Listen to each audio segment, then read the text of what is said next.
mas eu queria que você falasse como que você chegou ao futebol. O que o levou a ser um atleta? Porque eu sei também que você começou no Olaria, né? Como foi isso? Bem, o maior causador de eu me tornar um atleta, né, de futebol foi o Rodolfo. Rodolfo era um amigo lá de Acari, Fazenda Botafogo, aonde vários clubes tentaram me levar para fazer teste. Eu não gostava e falava que meu pai não deixava. Então o Rodolfo me levou para fazer teste no Olaria, passei no teste, né? E tudo aconteceu muito rápido na minha vida. Já peguei seleção nesse caminhar, e depois de 2 anos a 3 anos no Olaria, o Flamengo veio e me comprou. Né? Então, acho que assim, também eu devo muito a minha educação como pessoa e também como atleta ao Flamengo, né? Porque nada menos que Zico, Andrade, Adílio, Jorginho, Bebeto, enfim, atletas que sempre se preocuparam com a parte de família, né? E isso me ajudou muito na minha caminhada, porque a caminhada não é fácil, o sucesso não é para todo mundo, nem todo mundo está preparado para o sucesso, e com certeza eu tão jovem não estava preparado, e esses caras, esses fenômenos me ajudaram pra caramba na minha caminhada. Então sou muito grato ao momento que eu tive lá de 87, né, um título importantíssimo, onde o esporte tenta tomar, né, mas não tem como. Então foi um aprendizado muito grande como homem, como chefe de família e como atleta. Aquele grupo lá, sem dúvida, me ensinou muito. Pô, o cara só falou de fera, o cara falou de Zico, falou de Bebeto, falou de Adílio, de Andrade, de Jorginho. Olha, Zinho, deixa eu falar do Zinho. Zinho, Leonardo, uma constelação, uma verdadeira constelação.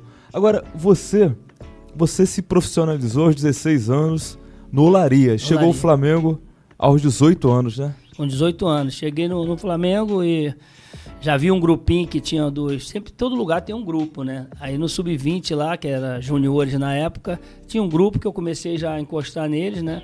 Aí foi onde me deram uma caminhada dentro do clube, e com 5... Joguei só 5 jogos.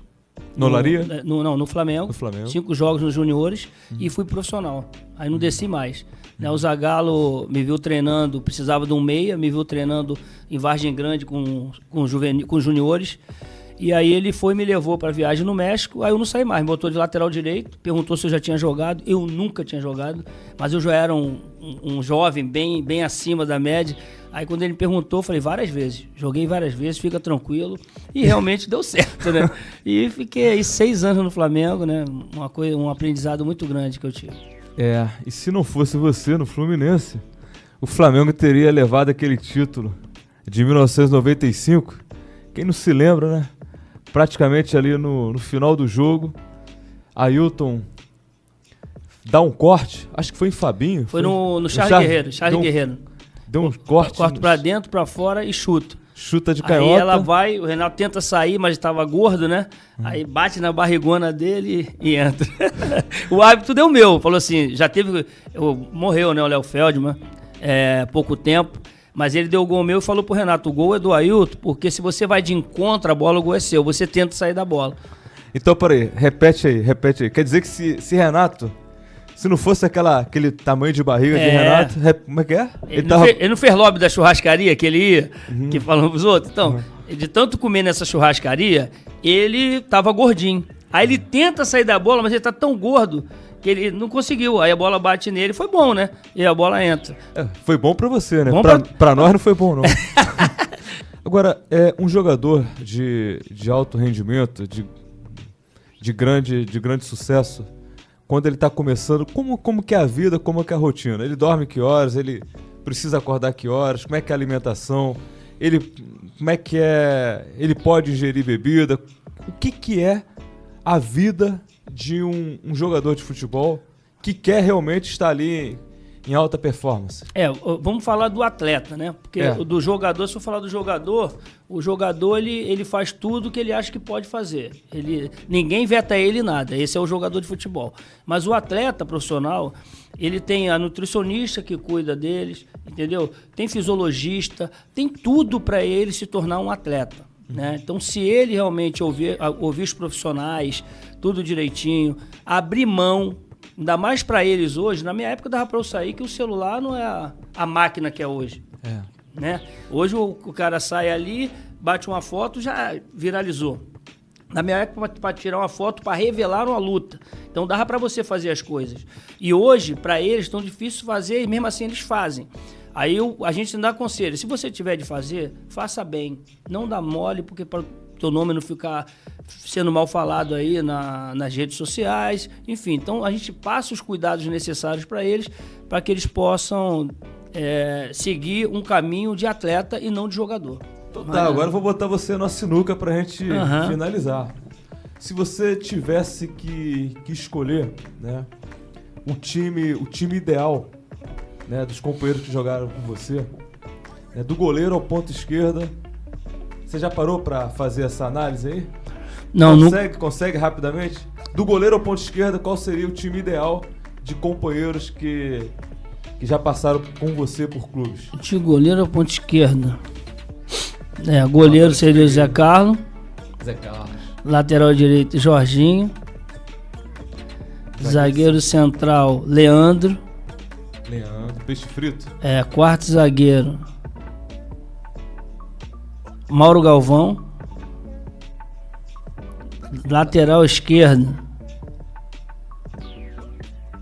Leonardo. Volante, eu. Aí que tá, cara. Andrade.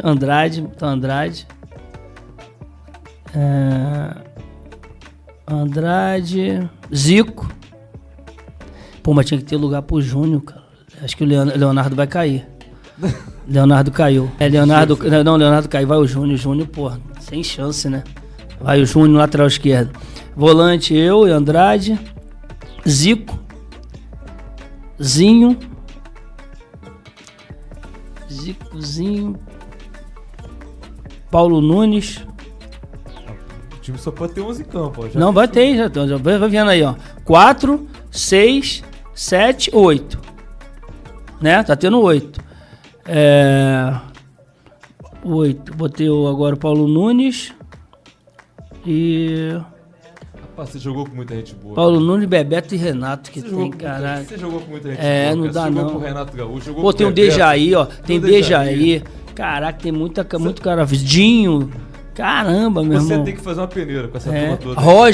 O Roger Machado, lateral esquerdo. Você tem que botar uns 20 pra fazer a peneira e você tirar os seus Tem que ser. Doutora, eu queria que você falasse um pouco, né, da Lei Maria da Penha, né? Tenho certeza que muitas mulheres ainda têm dúvidas, muitas mulheres ainda são inseguras na hora de procurar a delegacia. Gostaria também que na sua explanação falasse de toda a importância da Lei Maria da Penha para proteção à mulher. Então, fala um pouco desse assunto aí pra gente entender melhor e para quem está nos assistindo ficar por dentro e ficar à vontade para quando precisar da mão do Estado, para quando precisar da Polícia Civil do Estado do Rio de Janeiro, especialmente falando. Então, prefeito, a Lei Maria da Penha, ela é um marco, né, com relação à violência de gênero, que mundialmente as mulheres são agredidas no ambiente doméstico. Então, no Brasil, precisou o Brasil ser levado ao Tribunal Penal Internacional para regulamentar a questão da violência de gênero. E é uma lei, ela é bem avançada, ela tem é bem avançada em nível internacional, né? Ela tem proteções que outros países de primeiro mundo têm em relação à mulher. E a Lei Maria da Penha, ela criou mecanismos onde o agressor pode ser afastado do convívio, não só do lar, mas de qualquer tipo de convívio com a mulher, seja por presença física, presença virtual, não pode entrar em contato com a mulher de nenhuma forma. A mulher pode ter direito a alimentos provisórios, né? Regulamenta também a questão dos filhos. Então, ela é bem abrangente com relação à proteção da mulher vítima de violência de gênero. Certo. Agora, como que é no momento, de uma ocorrência, né, excepcionalmente, deve haver casos dessa natureza, como que é conseguir fazer o discernimento de, eventualmente, quem está falando a verdade, no caso de uma briga doméstica, no caso de uma acusação de agressão. Eu imagino que não deva ser assim tão fácil, mas eu imagino também que a Polícia Civil, especialmente uma delegada como você, tem todo um treinamento, tem toda uma sensibilidade, mas mesmo com toda essa capacidade, como que é ali naquele momento saber o lado certo da história? Então, a polícia, ela faz uma análise provisória e uma análise preliminar dos fatos que são colocados, né, durante a confecção do registro de ocorrência. A condenação e eventual instrução mais aprofundada vai ser feita em juízo. Mas, nesse primeiro momento, a nossa intenção é proteger aquela mulher. Vocês, por toda a experiência, vocês têm assim uma noção independente de provas, claro que vocês não podem se basear sem provas, mas vocês conseguem, você, por exemplo, mulher, consegue ter assim um discernimento de quando o indivíduo está faltando com a verdade ou não? Vou repetir, é lógico que você sempre vai se basear em provas, mas vocês vezes conseguem, né? Às vezes a gente tem um feeling, né? A gente chama de aquela coisa que a gente não sabe explicar, mas tem algo que diz que é. E isso pode ser um direcionamento para a gente procurar as provas naquela direção. Isso não pode ser usado dentro do inquérito para instruir, eu tive um feeling que essa pessoa é culpada. Isso não existe. Mas através desse feeling, a gente pode puxar, aquilo pode ser, às vezes, aquela pontinha do novelo que a gente puxa para desvencilhar todo um sistema que a gente consegue provar que aquele fato. Você me perguntou sobre um fato que agora, com essa sua pergunta, eu lembrei uma outra investigação. Foi um caso em Niterói, chegou na delegacia dizendo que um apartamento tinha sido roubado e que 2 idosos tinham sido esfaqueados. Todo mundo chegou no local, o bombeiro já tinha feito o resgate da vítima sobrevivente, outra tinha falecido no local. Nós chegamos com a equipe da delegacia, junto com os peritos, para fazer perícia local, e todo mundo, né? Quem entrou, tratando aquilo como um roubo, um latrocínio. Eu comecei a olhar para o local, falei, gente, está tudo gradeado, cheio de tetra-chave, cada porta tinha 3 tetra-chaves. Essa pessoa, olhei, o único lugar que dava para entrar pela janela teria sido, essa pessoa tinha que fazer rapel para entrar. Eu cheguei pro meu chefe de investigação na época e falei assim, ninguém entrou aqui não. Ele esfaqueou ela e depois ele tentou se matar. Nossa, mas que absurdo, que tese absurda. Ninguém entrou aqui. Essa porta, perguntei pro bombeiro, essa porta estava aberta quando o senhor chegou? Não, nós arrombamos para poder fazer o socorro. Eu quero ir pro hospital conversar com o médico que operou a vítima sobrevivente. Doutor, era possível esse tamanho, a sede das lesões, a gravidade da lesão, ele poderia, ele mesmo, ter provocado essa lesão nele? O médico pensou um pouquinho. Uma pessoa com uma adrenalina, que esteja numa adrenalina grande, poderia sim. Eu falei, qual tipo de instrumento? Parece faca, só se for uma faca de gume grande, tipo de churrasco. Voltamos para o local, descobrimos que ele tinha sido açougueiro. Vamos procurar essa faca e não acha. No final, nós achamos a faca escondida no meio de uma pilha de cobertor do lado da cama onde ele foi socorrido. Conclusão. Com base nesse feeling, que eu tô dizendo que a gente... Pode ser um feeling feminino? Pode. Nós chegamos no local, elucidamos o crime, quando eu coloquei que a minha tese era aquela. Nenhum homem que estava comigo, eu era a única mulher do local, nenhum homem concordou, todo mundo achou aquilo uma aberração. E no final... Todo mundo... No final, ele tinha matado a esposa e tentado o suicídio, se auto-esfaqueando, porque ele já estava já estava começando a ficar senil, então ele achava que a esposa estava se relacionando com o entregador do supermercado, que era um menino que ia ajudá-la a...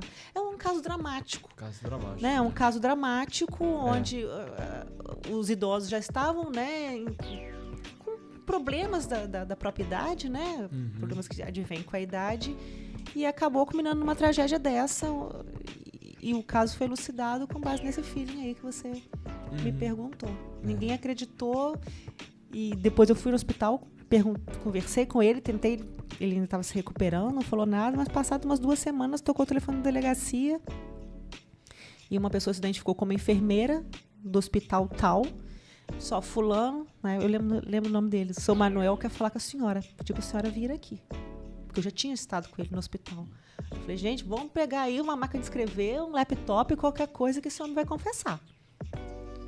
E dito e feito, chegou lá e ele me contou direitinho o que aconteceu, que tinha sido ele mesmo. Sobreviveu para pagar a pena? Sobreviveu, foi internado num hospital psiquiátrico. A gente tem notado, pelo menos eu tenho ouvido assim, muitos relatos, né, de crimes de estelionatário, crimes de fraude, onde as vítimas principais são idosos, né, que recebem aquelas ligações, às vezes um WhatsApp clonado, e aí aquele criminoso começa a pedir dinheiro, aquela coisa. Esse tipo de crime tem sido cada vez mais comum? Tem ocorrido demais. Tem ocorrido demais? É muito pertinente porque abriu essa possibilidade da gente orientar as pessoas. Os idosos têm sido muito vítimas de crimes de estelionato, e porque eles tendem a acreditar na tecnologia. Eles acham que o que está ali no celular deles é verdade. Porque não faz parte da experiência deles, porque isso não, né, eles cresceram sem ter esse tipo de experiência. Então, não faz parte da experiência deles que pode haver fraude, que esse é um mecanismo muito utilizado para se subtrair dinheiro dos outros. E hoje em dia, os crimes ocorridos no ambiente virtual, eles estão crescendo exponencialmente. E como é eleito? Como pode ser eleito um vereador? Ou seja, quantos votos são necessários para um partido fazer uma cadeira? Essa também é uma pergunta muito boa. Para a gente até otimizar o tempo, eu vou utilizar essa pergunta para responder uma questão que foi pauta na semana passada, né? Que o Supremo Tribunal Federal tomou uma decisão. A maioria das pessoas do mundo político acompanharam isso, né? Só que não entenderam bem. E eu confesso a você que nem nós, advogados atuantes da área, entendemos bem o que saiu naquela resolução, naquela certidão de julgamento. O acórdão ainda não foi publicado, mas a resolução do TSE que trata disso, que é a resolução 23677, essa resolução ela traz aqui já o entendimento do Supremo Tribunal Federal. Então eu vou responder a sua pergunta já falando o que está aqui na resolução, que é mais simples, de maneira mais técnica possível. Olha, certamente é a minha pergunta e de muitos pré-candidatos a vereador. Então, vamos lá. O que mudou? Eu vou explicar como um candidato é eleito e eu vou chegar ao que mudou, porque foi nesse ponto. Para um candidato a vereador ser eleito, a primeira coisa é o partido atingir o coeficiente eleitoral. E quem que vai ser eleito quando o partido atingir o coeficiente eleitoral? Quem vai ser eleito é o candidato mais votado desse partido, desde que ele tenha atingido 10% do coeficiente eleitoral. O que é o coeficiente eleitoral? A gente pega todos os votos válidos, divide pelo número de cadeiras a ocupar. Isso vai dar um recorte muito bom, hein? E isso vai dar um número. Esse número é o quociente eleitoral. Aí tem o quociente partidário, né? Que quantas vezes o partido atinge o coeficiente eleitoral, vão ser quantas vagas forem ocupadas. Imagina, vou usar o Cidadania de exemplo. Imagina que o Cidadania tenha atingido 3 vezes o coeficiente eleitoral. vão entrar os 3 primeiros colocados do Partido Cidadania, desde que tenham atingido pelo menos 10% desse coeficiente eleitoral. Aí, mas como acontece sempre, são as sobras. Por quê? Eu não conheço um caso de um município ou uma eleição estadual que todas as vagas tenham sido preenchidas com coeficiente eleitoral. Aí vem a questão das sobras. E a questão das sobras, existia uma regra, que é o que foi alterado na semana passada, uma regra que foi aplicada nas eleições de 2022, mas que não foi aplicada em 2020. O que é? Vamos lá, seguindo o exemplo, né? O partido atingiu 100%, o candidato faz 10%. Aí das 11 vagas de Guaba, vamos dizer que tenham sobrado 5 para preencher. Essas 5 são distribuídas da maneira que está escrito no artigo 11 dessa resolução que eu citei, que consiste no seguinte: o partido que atingir 80% do coeficiente eleitoral vai ficar com essa primeira vaga da sobra.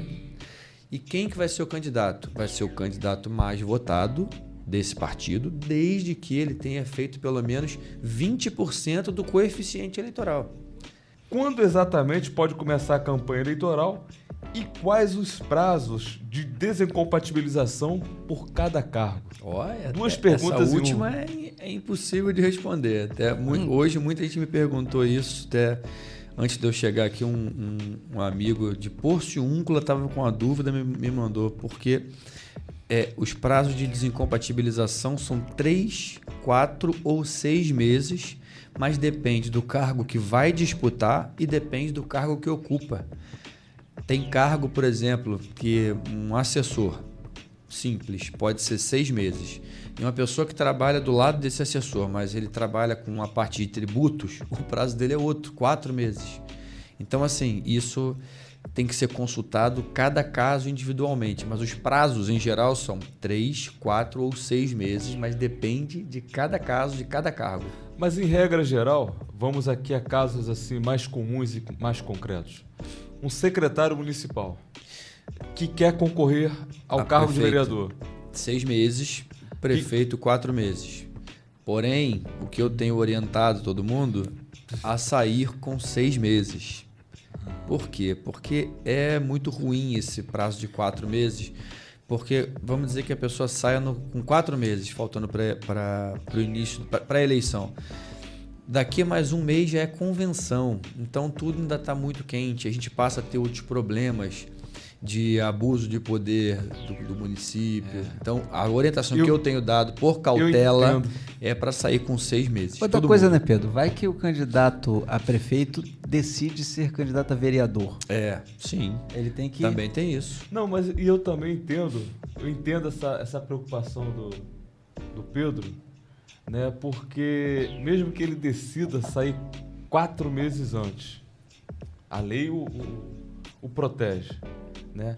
Só que a tentação e o dia a dia ali, ele pode incorrer em algum ato vedado na legislação ao detentor de cargo público, né? Exatamente. Enfim, ele pode ficar inelegível ou ter o registro cassado por 2 meses aí que ficou a mais num deslize. Eu estou no meu segundo mandato porque eu participei da eleição suplementar de 2019. Perfeito. Correto? Correto. Agora, uma coisa bem interessante é que essa eleição suplementar muito se deu pela a sua atuação jurídica, no caso, que começou lá na eleição de 2016. de 2016. Eu queria que você falasse um pouco, né, do caso, dessa história, que é uma história jurídica que vai ficar nos anais do município pro resto dos tempos, né? Então, fala um pouco aí.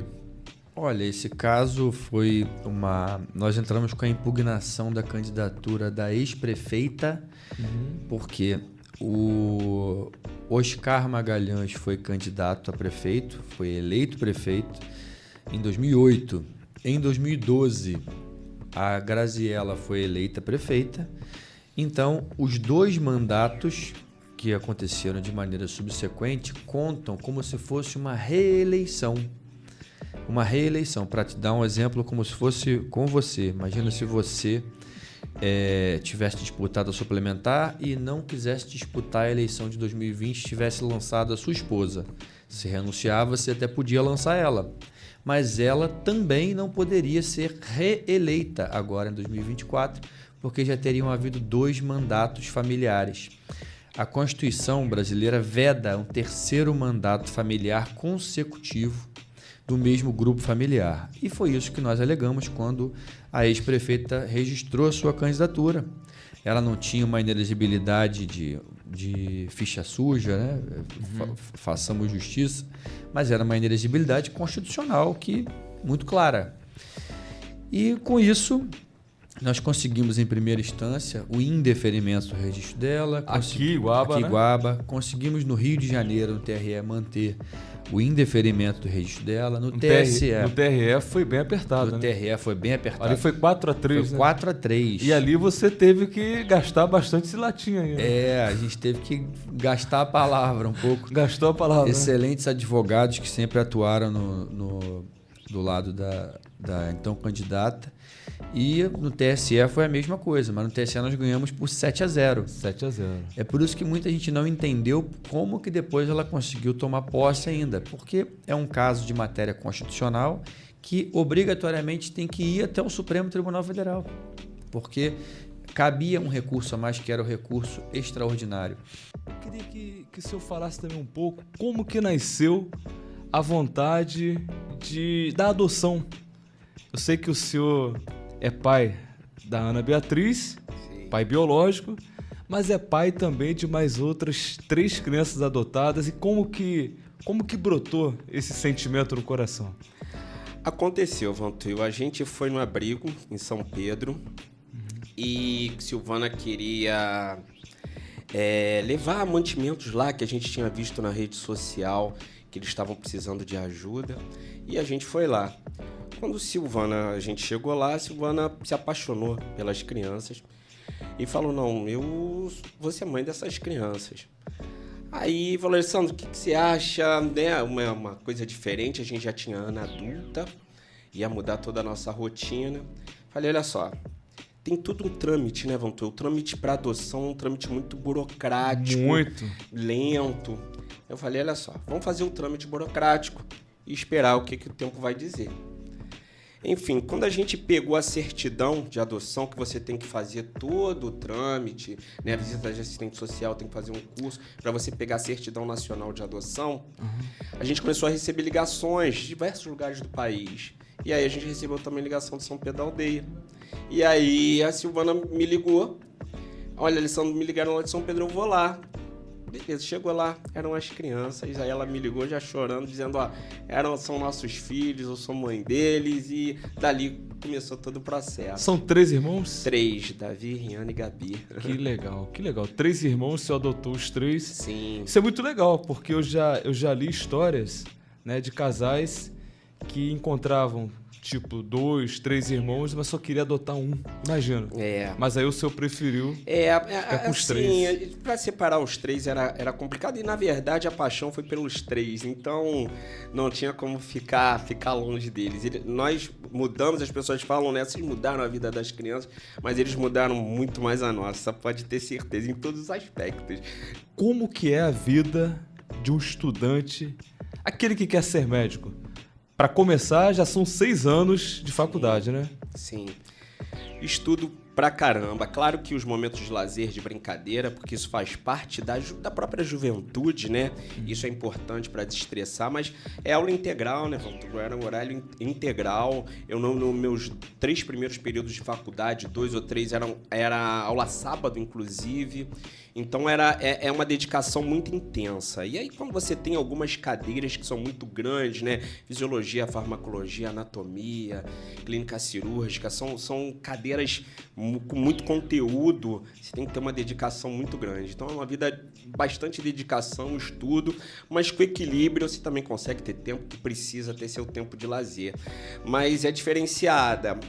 A partir do meu 7º período, eu já comecei a fazer estágio aos finais de semana.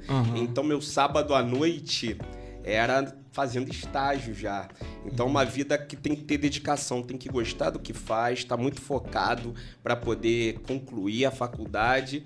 E o aviso, não acaba aí, né? Você tem pós ou residência médica, atualização contínua, é uma vida com conteúdo acadêmico muito grande. E que você, ao longo da sua carreira, eu já tenho mais de 20 anos de formado, mas continuo atualizando, fazendo curso, congresso, estudando, porque cada dia tem coisa nova. Agora, doutor, quais iniciativas assim que o senhor implementou ou apoiou para melhorar os serviços de saúde em Iguaba que o senhor traz assim na recordação?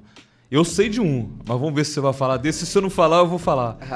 É o filho preferido, né? Que é o projeto de entrega domiciliar de medicamentos. Eu acho que é uma lei que vem de encontro aí a necessidade da população e que em vigor aí até hoje, sendo atendida, e isso muda a vida das pessoas. Foi por isso que eu quis ser vereador, que eu achava que podia ajudar nesse sentido. Eu acho que cumpri meu papel e agora... Então deixa eu fazer aqui, ó, um lobby aqui, deixa eu fazer um juiz aqui, ó. Você que é paciente, você que é hipertenso ou diabético, que recebe o seu medicamento em casa, geralmente é um motoboy que leva até a sua residência. Ó, olha para cá, você que está acompanhando em casa, é uma lei de autoria do Dr. Alessandro Grimaldi, medicamento em casa pro hiperdia, era pro hipertenso e diabético. E diabético. Então, ó, Dona Maria, seu João, seu José, seu que recebe medicamento em casa, lembre-se que foi uma lei, doutor Alessandro, foi em que ano mesmo? 2013. Logo no meu primeiro ano de mandato, mas a gente brigou, se lembra disso, para que ela foi aprovada, mas não entrava em execução. E a gente brigou muito para que ela começasse a funcionar, né? Para que ela fosse cumprida. Exatamente. Agora, essa pergunta é uma pergunta difícil, doutor. É difícil. É mais fácil ser médico ou ser vereador? Fala pra mim. Deve ser mais fácil ser médico. Você preferiu ser médico? Eu vou lhe falar. É melhor ser médico. É melhor ser médico. Mas o que é mais fácil? Não vou dizer que é fácil ser médico, né? Não é. Mas o que quando eu tô atendendo alguém, ali depende muito da minha conduta. O vereador, ele depende muito do colegiado, de uma série de fatores em que não está na mão do vereador propriamente dito, né? Ele tem um colegiado que ele precisa discutir, precisa debater, precisa ter orçamentário para que a lei seja cumprida, executada. Então, o vereador me deixava um pouco mais podado nesse sentido. Eu quero, como eu estou falando, a lei de medicamentos, a gente demorou, apesar de eu ser líder de governo, a gente demorou quase 2 anos para que ela fosse posta em execução, que a lei fosse cumprida. Então, não depende só da gente. Então, acho que ser médico ali, eu tô na ponta, eu consigo atender melhor. O senhor como médico, digamos, depende exclusivamente do senhor, né, para as suas decisões. O vereador, o senhor disse bem, depende aí do colegiado, depende também do executivo atender, ou seja, não é fácil. Doutor, eu gostava de usar terno, mas eu acho que o jaleco fica melhor. Tem aqui tem alguns comentários aqui, ó. E tem perguntas também, mas eu acho que o senhor já respondeu. Bom, doutor, o que foi mais desafiador, ser secretário ou ser vereador? Pergunta de Daniel Marinho. O que foi mais desafiador, ser secretário ou ser vereador?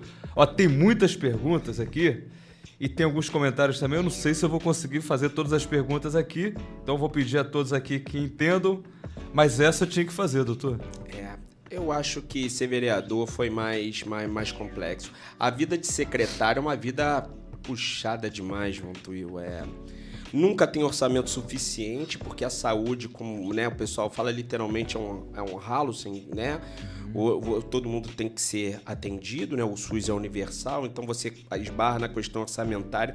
Mas eu acho que ser vereador era um desafio maior. Maior do que ser secretário? Eu acho que sim. Eu sei que você também tem uma história na Petrobras, mas a gente vai falar começando pela sua experiência empresarial com a Cacau Show. Mas, além dessa experiência empresarial, você também vai falar um pouco de você. Fala um pouco de você, Carla. Isso aí, prefeito. Eu sou natural do Rio de Janeiro, né? Moro em Guaba Grande há 25 anos. A minha família materna é de Guaba Grande.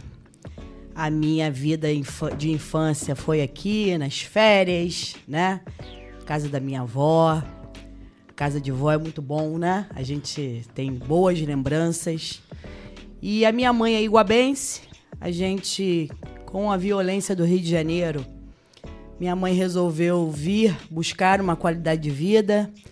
Meu pai, na época, trabalhava já embarcado. Então, a gente optou por vir morar de vez em Guaba Grande. E com 16 anos de idade, eu vim morar em Guaba, né? Já estou aqui há 25 anos. E Guaba é a cidade do meu coração, com certeza. Me sinto também iguabense. Ano passado eu recebi o título de cidadã iguabense, de fato.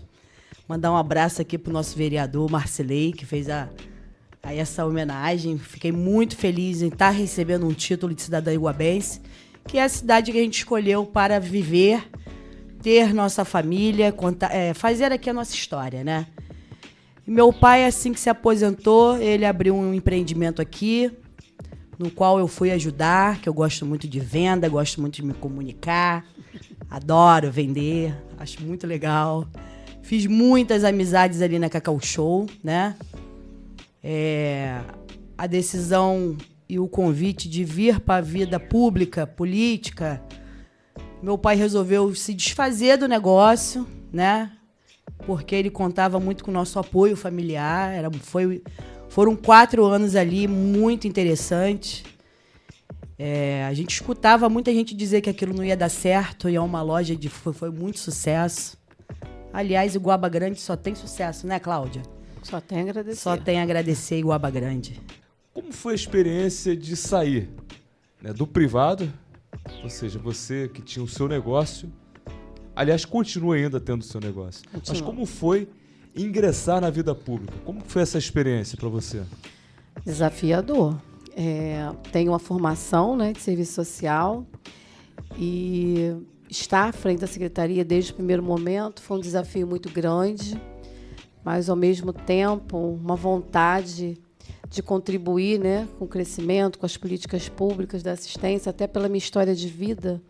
Fui motivada, né, a fazer o curso de serviço social até os desafios que eu tive na vida.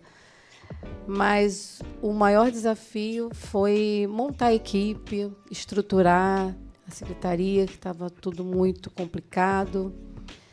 E foi difícil, né, porque na área privada você toma suas decisões, o que você achar melhor.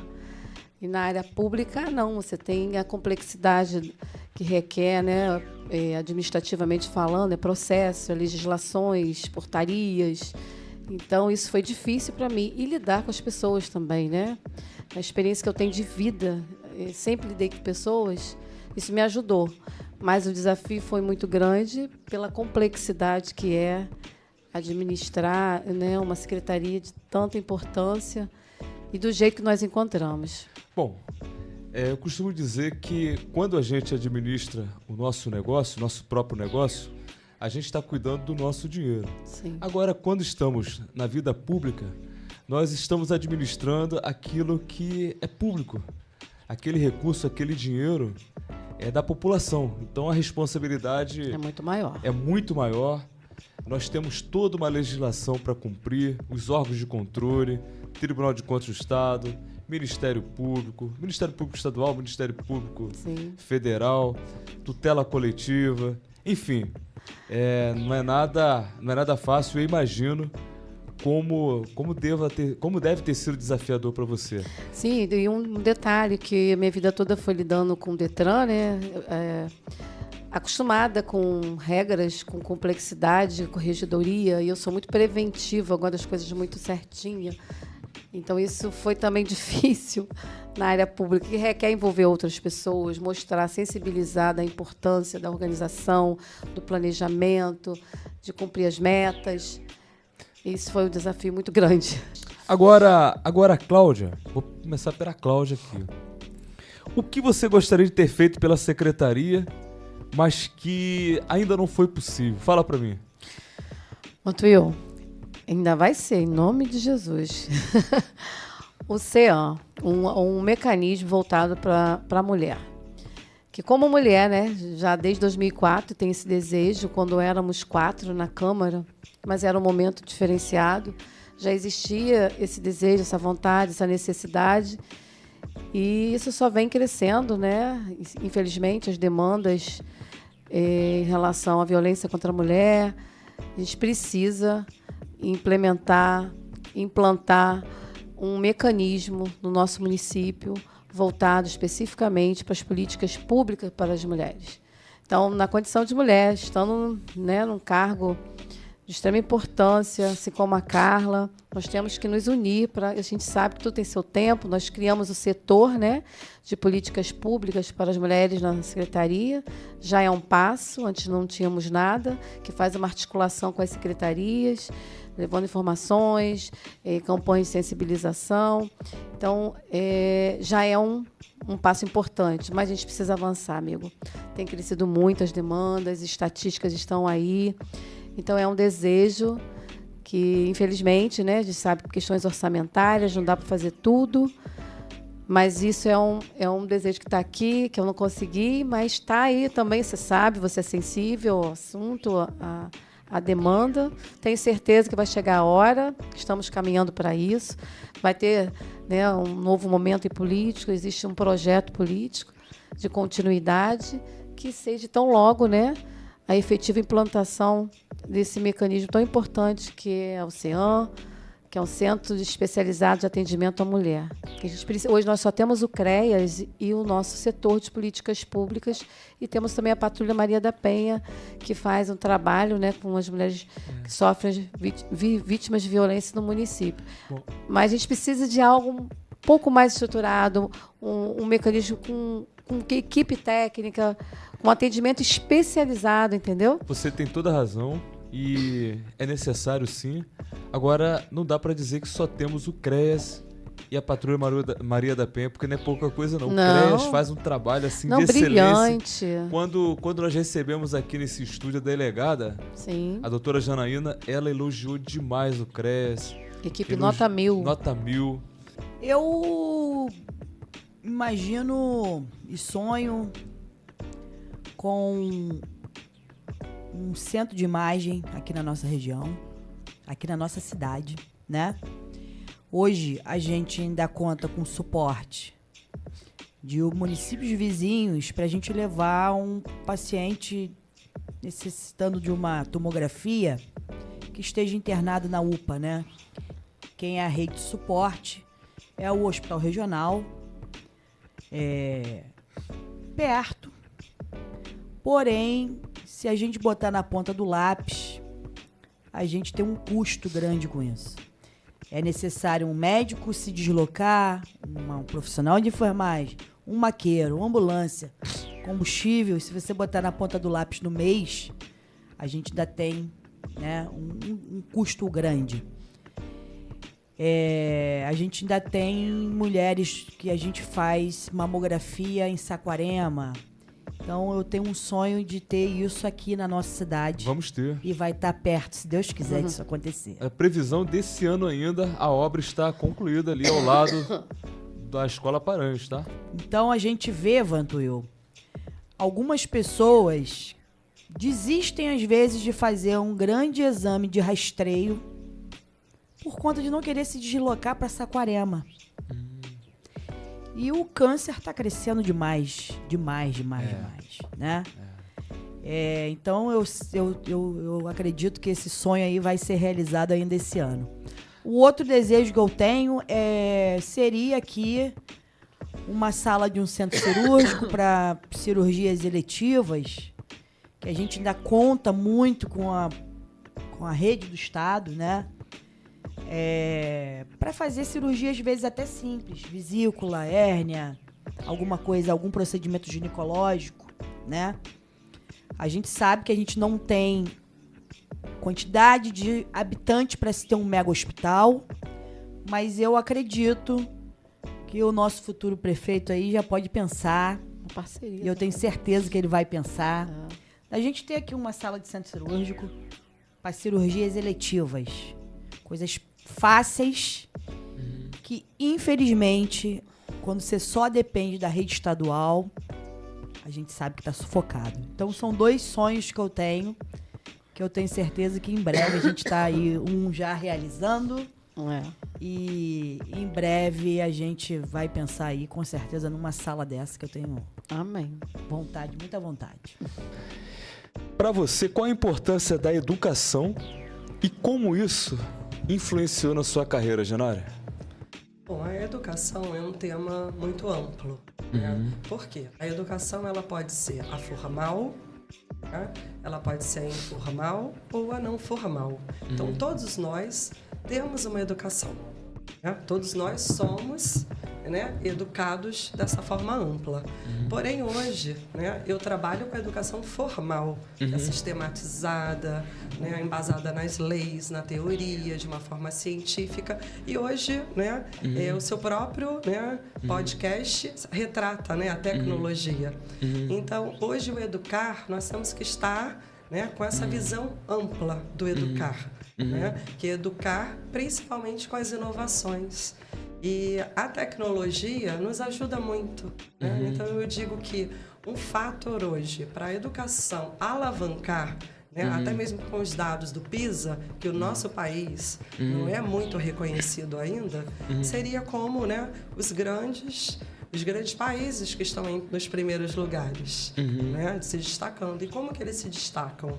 Através da tecnologia, né, da gestão humanizada e de um trabalho sério.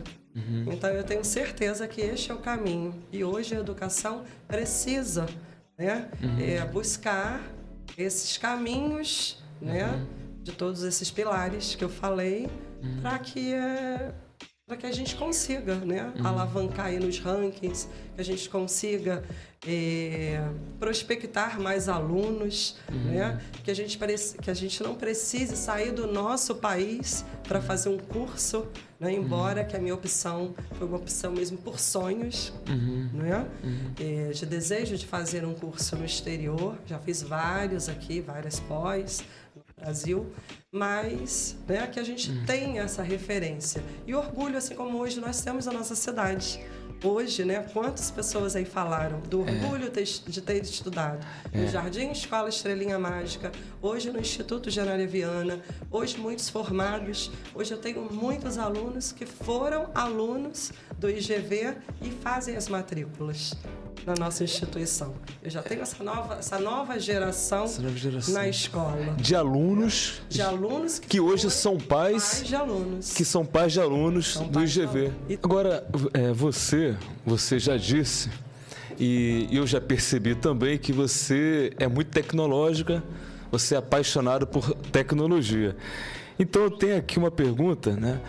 Por exemplo, quais são as inovações educacionais que você implementou em sua escola e como essas inovações vêm impactando na vida dos alunos? Sim. Na educação, nós sabemos que o impacto maior tecnológico foi no período da pandemia.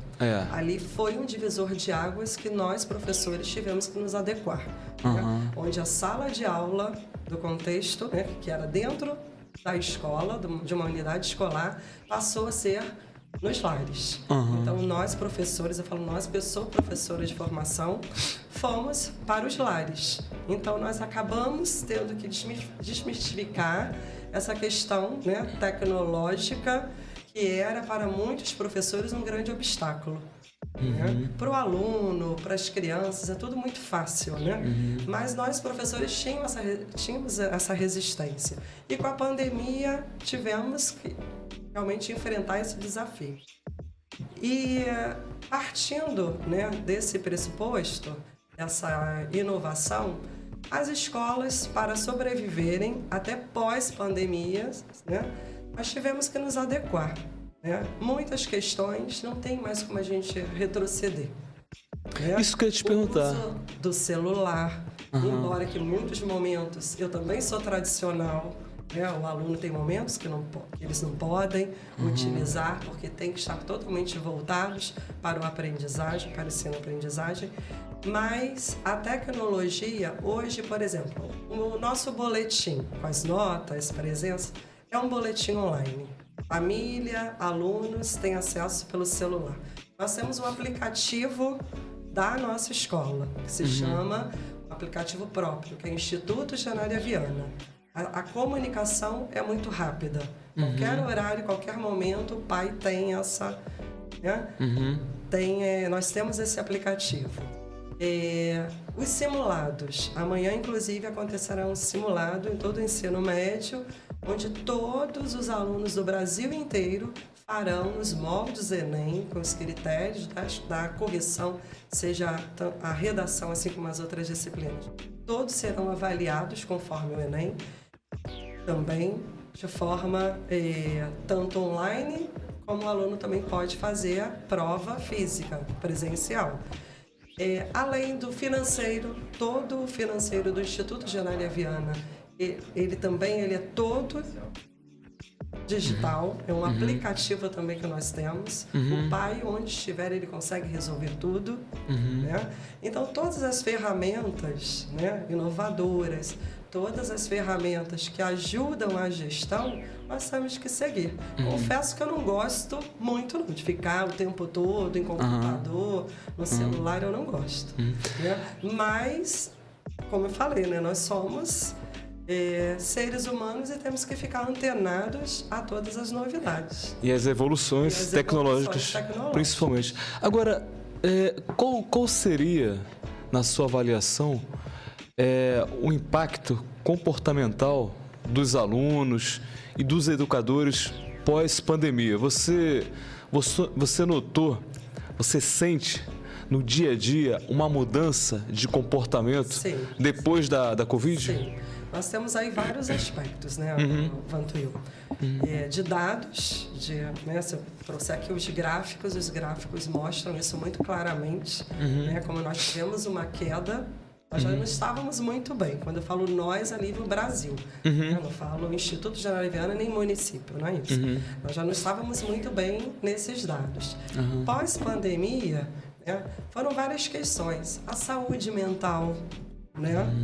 Professores, alunos, famílias, nós adoecemos psicologicamente, emocionalmente. Então, essa estrutura socioemocional teve uma regressão. Isso são dados, não sou eu, são várias citações, várias pessoas que entendem e escrevem muito sobre isso. Então, tem esses dados clínicos, né, da saúde, principalmente a mental. Né? Alunos muito depressivos, professores, ansiedade. Nós já acordamos ansiosos, isso aí não são só os alunos, nem os professores, todos nós.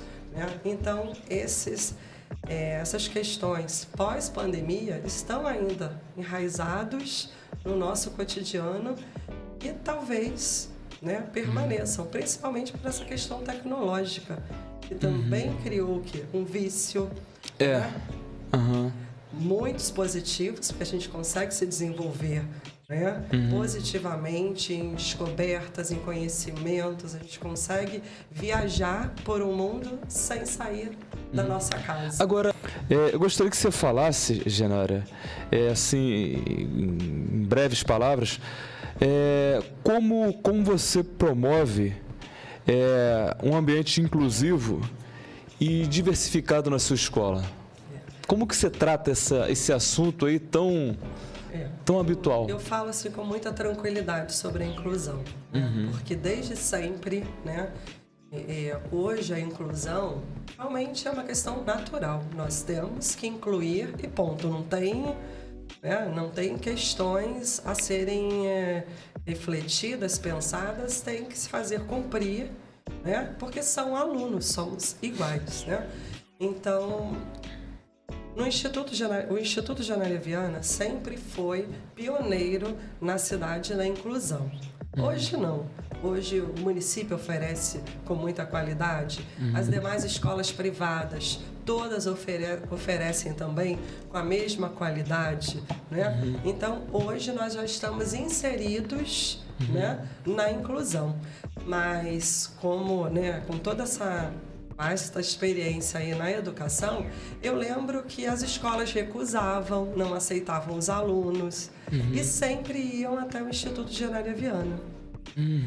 Não é uma realidade hoje, que deixo bem claro. Hoje os pais fazem as matrículas por opção, mas todos têm o mesmo direito, têm a mesma oportunidade de fazer a matrícula em quaisquer unidades escolares aqui no município e assim como no âmbito nacional. De certa maneira, o Instituto foi um dos pioneiros, ou o principal pioneiro. Exatamente.